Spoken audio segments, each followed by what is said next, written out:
এইটো 2 BHK হয় এইটো ইপিনে এটা বেডৰুম এইপিনে এটা বেডৰুম এন্ট্ৰেন্স ইপিনে এটাও এটা আছে এইপিনে পৰা বাহিৰত যে গুচি যাব পাৰে এইপিনে পৰা এনেকৈ বাথৰুম আছে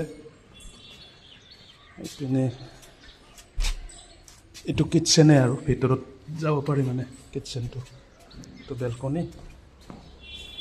এইপিনে পৰাও এনেকৈ আহিব পাৰি এইটো ড্ৰয়িং ৰুমটো পালোঁ এইপিনে পৰা সোমাইছিলোঁ এইটো কিটচেনটো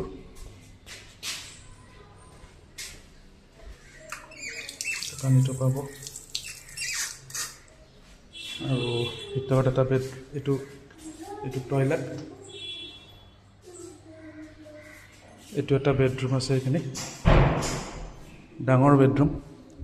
এইপিনে আৰু দুটা ৰুম আছে মানে এইটো এটা ৰুম আৰু এইপিনে বেলকনি এটা আছে বেলকনি